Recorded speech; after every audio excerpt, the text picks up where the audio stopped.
Welcome to NBA Countdown, presented by Mountain Dew Ice. Welcome inside Studio H here in LA with Kansas, Michigan, SUNY Brockport. Hail to the victors. St. Bonaventure. I went to a couple different ones. Some excellent Western Conference basketball tonight, including old DeMarcus Cousins back in the game. Boogie! Which means we got our big guns, because if you got them, you should flaunt them. Woj, I'm going to go right to you on this bad boy. What's the latest and what do you have? Well, another former All-Star in the Western Conference. There's a timeline now for a return for Isaiah Thomas in Denver. There's optimism he can be back and make his Denver debut prior to the All-Star break. Denver has a homestand February 11th and to the 13th. He's been rehabbing that hip and surgery in March. He's made a lot of progress. He's starting to look like himself again in Denver. He's got one hurdle left. That's playing 5-on-5. But there's optimism. He can be back before the All-Star break. And at the latest, when they come out of the break, February 22nd against Dallas, they have full confidence Isaiah Thomas will be back into what's a really loaded, talented Denver backcourt. Yeah, is that a good thing or a bad thing coming off an injury that your team's so good? I think it's going to be a great thing for Denver because Harris has dealt with a lot of injuries. That may be an opportunity to give him more minutes. They just got Barton back. I think Murray's been playing at an all-star level, but Isaiah has a lot to prove. I'm pretty sure he's got a chip on his shoulder. The problem is he's 5'9", and he's really herky-jerky, and he's coming off a hip injury. He always used that quickness in order to get shots, so his health is going to be a key. Yeah, and I don't know. You can't take Monty Morris out of their rotation. That kid's played great. Yeah. I So it's tricky, though. It's just a little tricky. Yeah. I mean, he has definitely some experience, so it'll be interesting to watch because they struggle defensively, and I don't know how much he helps defensively by coming back, but it does give them more depth at the guard. The chip on the shoulder, always good. So back on Monday, July 2nd, around 4:30 in the afternoon, this man, Woj, reported that DeMarcus Cousins would sign a one-year, $5 million deal with the Warriors. And since that moment, the basketball world has been anticipating this day because tonight at 10:30, Boogie returns. And he spoke at shoot-around this morning. I don't know about all of that. But, you know, I'll come in and play my part, you know, do what I can to help the team win. I think they'll play me in spurts. That's something they have mentioned. You know, when I'm gassed, they'll pull.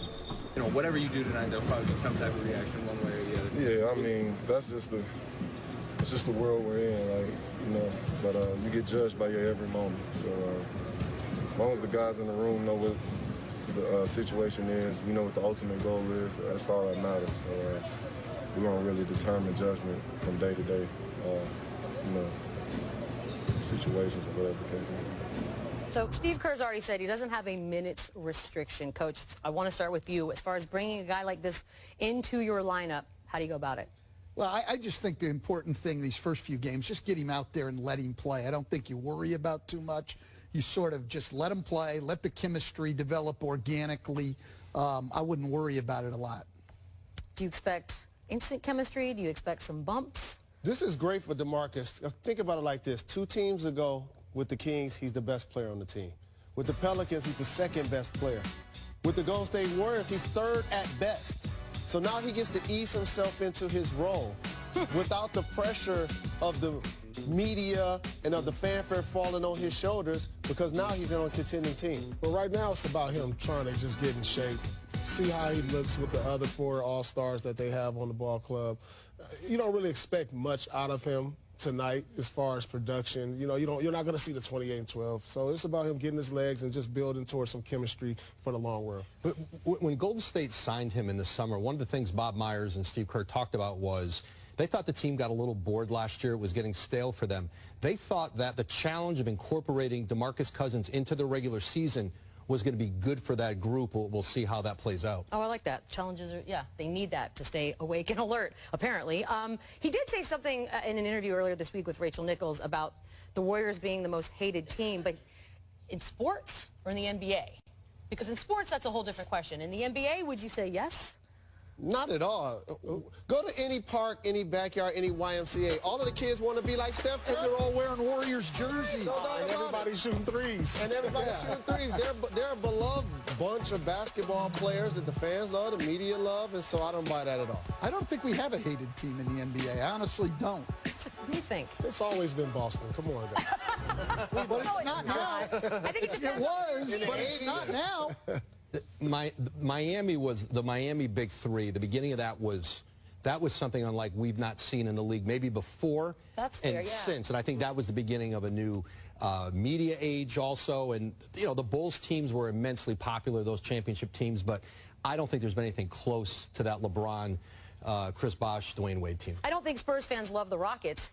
And that's my segue to James Harden. 57 points on you Monday. happen to be a Spurs fan, I'm just so you speaking would for everyone. know. He had 58 in an overtime loss to Brooklyn Wednesday, 33 field goals, 2 games, all of them unassisted. 5th player ever to average 40 over 20 games. The 2nd player ever with back-to-back 55-point games. And the only player since the NBA-ABA merger with 18 straight games of 30-plus points. If you haven't watched him play yet, I suggest you do. Obviously, he's missing some key pieces on his team. How impressive has he been to you?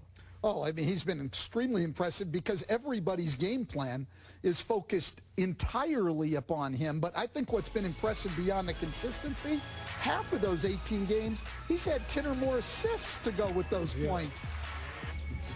Man, this is one of the most impressive runs that I've ever seen as a fan that of entire oil play.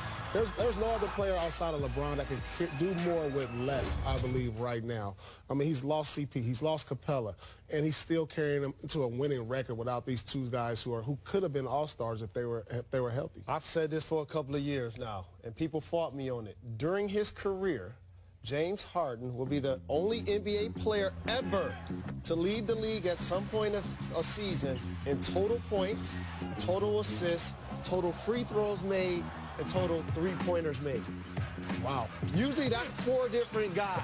That's right. Okay? Yeah, and that's so right. Hogging them all. for him to have that ability just says so much about his greatness. And the pieces, obviously, Chris Paul being one of them. Do we know more on Chris right now? Yeah, Mike D'Antoni has expressed some confidence that Chris Paul could be back in about a week and to a few days. And so, obviously, the way James play, it'll change with Chris's back. And, you know, they in the past have found a great chemistry, a great balance, but they're certainly not going to need James to score like this with Chris back in the lineup. But he's done a remarkable job of keeping this team in the Western Conference playoff race, really putting him back in there all on his own back. 1 week. Oh, it's going to be good. Since his team offloaded its